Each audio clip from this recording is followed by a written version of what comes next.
How's it going, guys? Mr. Boss for the win here, and in today's Grand Theft Auto 5 video, we're going to be talking about what is the best armored truck or SUV in Grand Theft Auto Online. So we're going to be comparing 8 vehicles over 5 separate categories, and we're not going to be including cars and stuff like that. The reason we're leaving out vehicles like the Kuruma and the Duke of Death is because the categories that we're going to compare them to are a little bit different than the trucks and the SUVs. So we'll be doing that in a separate video. Expect that maybe later this week. So the 8 vehicles we're going to be comparing today are the Insurgent, Nightshark, XLS, or the Baller. I'll talk about that in a little bit. The Money Truck, Stockade, the Riot, Phantom Custom, Hauler Custom, and Police Transporter. Now, you're not going to find any weaponized vehicles on this list. We're going to be doing that in a separate video as well. I felt that it would have been too difficult to compare the types of weapons and the type of armor as well. It would have just been way too difficult. So we're going to be going over these today, and the 5 categories are price, seating, armor, speed, and strength. And I'll dive more into those as we get on.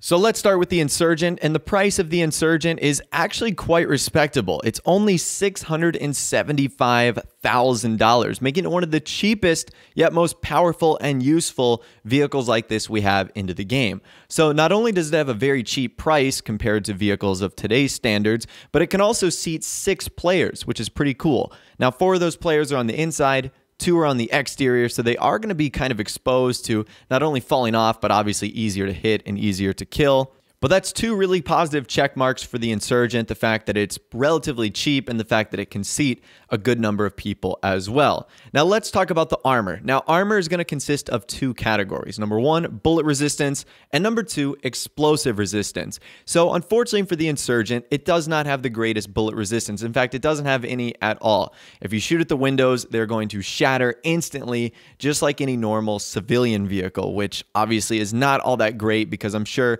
you're going to be doing heists in this vehicle. You're going to be doing, trying to go around in free mode, hunting other players. So you're going to want it to be able to protect you from bullets. Unfortunately, it does not.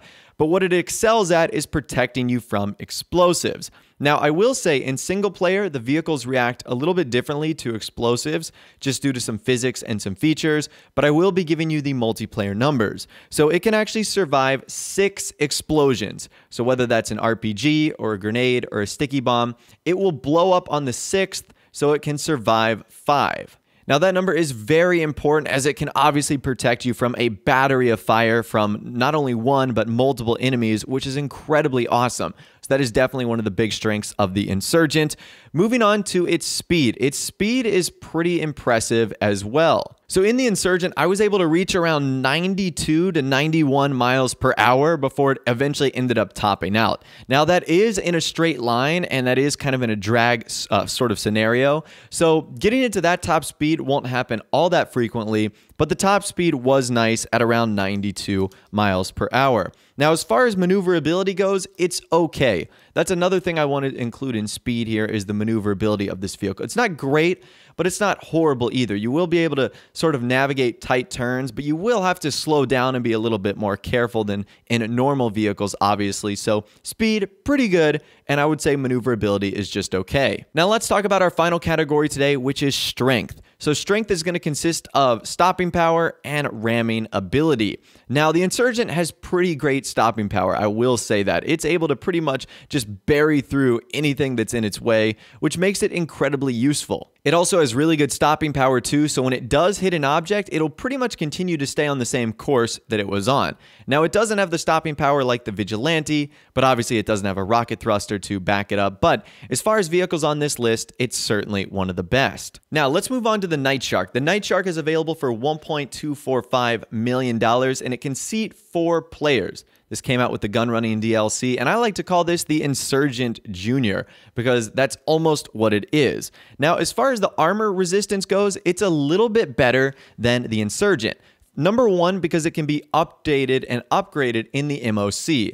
Now, in the MOC, it can get armor plating upgrades. Now, I will admit most of these are purely cosmetic. However, there is an upgrade on the windshield that will actually give the person on the inside a little bit more protection. Now, the windows are not bullet resistant or bulletproof at all, and you can still fire in. However, if your bullets do hit this added piece of, I guess, reinforced steel on the front of the windshield, it will actually deflect the shots, which is quite nice. Now, in addition to that, the Nightshark has some of the best explosive resistance of any armored vehicle. It can survive 9 sticky bombs, RPGs, or grenade explosions. That is incredible. 3 more than the Insurgent, which is really cool. Now, let's talk about the speed and maneuverability of the Nightshark. The Nightshark is a little bit quicker than the Insurgent. It was able to top out in the high 90s. I think I was able to get it up to either 96 or 97, maybe even closer to 98 miles per hour in this test, which is a little bit faster, but it's not that much noticeable. The thing you're going to notice with the Nightshark is its maneuverability.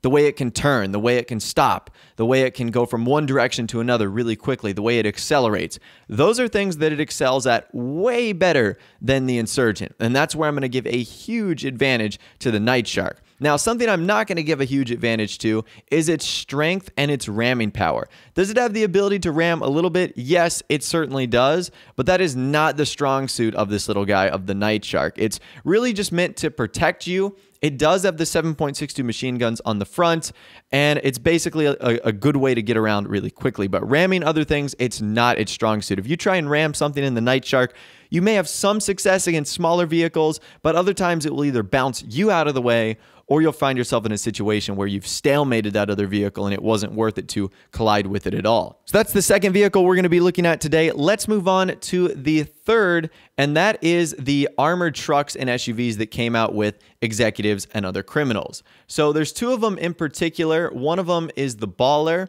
and the other one is the XLS. Now, for this video, we're going to be using the XLS, which is $522,000. Just like the Nightshark, it can seat 4 players. And all the armored trucks that came out with executives and other criminals are kind of unique. So they do actually have some bullet resistance, which is quite nice, something that we haven't seen on the Nightshark or the Insurgent yet. So the windshield actually takes about 13 to 14 shots before it ends up succumbing and breaking to the bullets, which is kind of unique. Now, you will end up dying if enough shots end up coming through, but it still is nice that it offers a little bit of protection, and it also can survive 1 sticky bomb or RPG or grenade. It blows up on the second. So you do kind of get a little bit of the best of both worlds here. Obviously, it's not as great as something like the Nightshark or the Insurgent, but it still does give you a little bit of protection. Now, as far as speed and maneuverability goes, this is where you're going to see a huge advantage over the other 2 vehicles that we've looked at. I was able to get the XLS up to about 102, 103, even 104 miles per hour. And because it's more of a civilian car, it is incredibly maneuverable, which makes it great for not only driving on the everyday streets of Los Santos, but also makes it much easier to control than sort of the first 2 vehicles that we've looked at. And that goes for maneuverability as well. Now, one of the big downsides here is going to be strength and ramming power. It almost has none. Again, it's a civilian vehicle that's been modified, so I wouldn't necessarily try and run or ram into anything in the XLS. The strength is pretty weak, to say the least here. You're going to bounce off objects as if they're almost stronger than you. So don't do that in the XLS. If you're looking for a speedy, mildly resistant option, this might be your best one. Up next, we're going to be taking a look at the Phantom Custom. This is one of the options that can haul the Mobile Operations Center. So in order to purchase this or upgrade it, it's $1,225,000. Now, we're not going to be talking about any of the cab upgrades here, but this actually can seat 5 people, which is pretty cool. So 2 people on the inside of the cab, and then you've got 3 people that can sit on the back portion if it's not attached to the MOC, which is actually really awesome. And they can fire all their weapons like RPGs, explosives, stuff like that. Now, as far as top speed goes, it is a big rig, but I was surprised at how fast this thing got. I was able to get it up to 96 miles per hour, which is on point with the Insurgent and the Nightshark. It's right up there. Now, the thing that's going to be a big setback with the Phantom Custom is going to be its maneuverability. While it's pretty quick in a straight line, this thing turning, braking, decelerating, accelerating, it's not all that great. And that's going to be the big downside of this vehicle is it is a ton in order to change directions, and that really is a bad thing. Now, as far as the bullet and explosive resistance goes, it does have bulletproof glass a little bit. I should say bullet resistant glass, as you can shoot about 10 or 11 shots before the glass will end up succumbing and breaking, giving you a little bit of protection. However, the great news here is the explosive resistance. It actually takes 12 RPGs, sticky bombs, or explosives in order to blow up the Phantom Custom. That is massive. That is the most we've seen so far, making it the most powerful against other explosives, RPGs, and stuff like that, which is great news in the Grand Theft Auto Online that we know today, that is filled with, griefers and people that just wanted to blow up everything they see. So that's really great. Now, getting on to strength and ramming power, this does have a lot of strength and ramming power. However, due to its lack of maneuverability and top speed, when you hit something, because you're going to be slowing down a little bit, it's really hard to get going again. And that's not what you want to do. So even though you do have the ability to ram other objects pretty far in this vehicle, I wouldn't necessarily recommend it just because of how hard it takes to get going back again. So unfortunately, even though you do have the ability to ram things pretty well in the Phantom Custom, I certainly wouldn't recommend it. Now, let's move on to its counterpart, the Hauler Custom. So the Hauler Custom is obviously very similar. It does have a little bit more of an expensive price. It's going to be $1.4 million as compared to 1.2. Now, this is where people might get a little bit confused because the Hauler Custom on the exterior looks like it is a menacing beast, but it turns out that it's really similar. So it can seat the same number of people. If you detach it from the MOC, you can get 2 in the cab and you can get 5 on the back, which is really awesome. And the speed is relatively the same as the Phantom Custom. Now, the one thing I did notice is it looks to be a little bit more maneuverable, just a touch. I wouldn't say that it is worth like the extra increase in price. Maybe you would consider it. We were able to get up to that really same high speed of 95, 96, 97 miles per hour. And like I said, it might just be a touch bit more maneuverable or easier to control. Now, the armor functions the exact same way as the Phantom Custom, where it does have some slight bullet resistance, but the big thing here is that it can survive the same amount of explosions. It can survive 12 RPGs or sticky bombs or anything like that, making it incredibly useful and valuable if you're trying to not be blown up. Now, I would say one of the downsides to using the Hauler Custom over the Phantom Custom is its ramming power. Because it doesn't have like that, I want to say, nose on the front like the Phantom does, it doesn't have the ability to just push through things. You almost just kind of pancake other objects, which means you really stick to them. And the same thing here with the lack of maneuverability and acceleration. It's hard to get going once you hit another object. So even though you do have the ability to ram, I certainly wouldn't in this vehicle, as it'll definitely slow down your vehicle, and it just isn't worth it in general. Now, the last 3 vehicles we're going to be talking about today, you can't actually buy on any of the websites, but you can find them in Grand Theft Auto Online free mode lobbies. So you may find yourself in a situation where owning one of these vehicles or having one of them is useful. So the first vehicle we're going to be going over today is the Money Truck Stockade.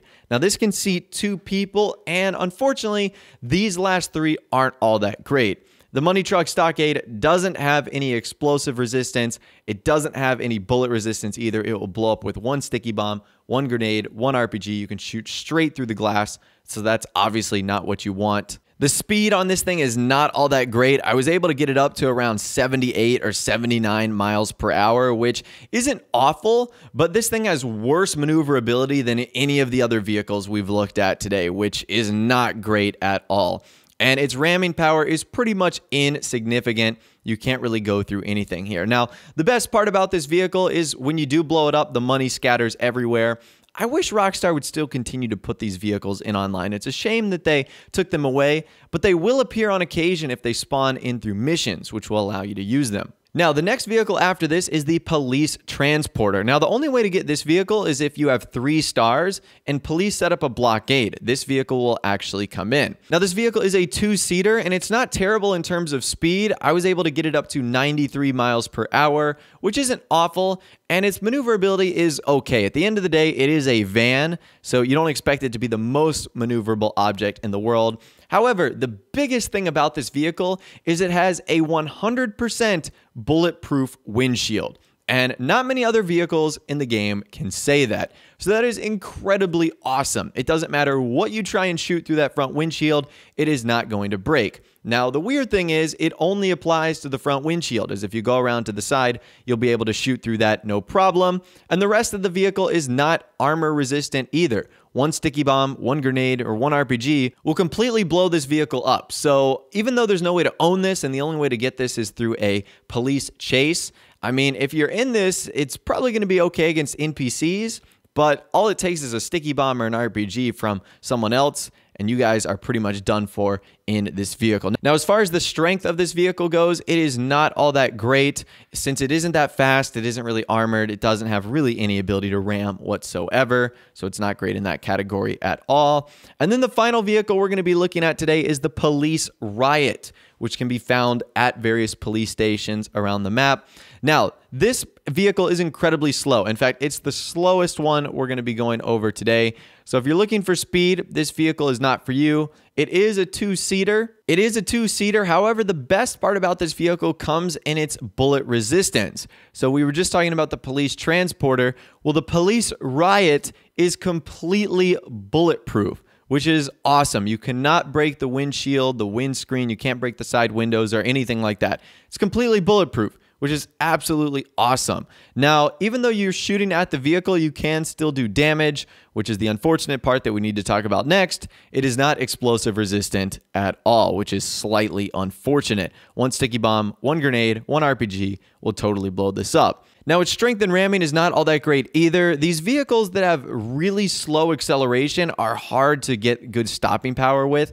Will it be able to blow through vehicles? Yes. But in succession, if you're hitting a lot of cars, you're going to find it difficult to maintain that momentum, which obviously is not great if you're looking to just keep barreling through things. So that right there is a comprehensive guide of the best armored trucks and SUVs in Grand Theft Auto Online. To give you guys what I think is the overall best vehicle, I'm going to say the Nightshark. It has relatively average seating with 4 people. It is fairly expensive at $1.2 million when you compare it to some of the other vehicles, but the fact that you're getting pretty good bullet resistance, not great like the Riot or the police transporter, but you are getting the fact that it takes 9 sticky bombs in order to blow it up. That's incredible. And the fact that it's pretty quick, it's pretty maneuverable, it's got okay strength. It really is the best of both worlds. If you're looking for the strongest option here, that's going to be the Phantom or the Hauler Custom in terms of explosives. If you're looking for bullet protection, well, the best one of these is going to be the Riot. And if you're looking for a runner-up in second place, I'd say that belongs to the Insurgent. But overall, the Nightshark for me is the best,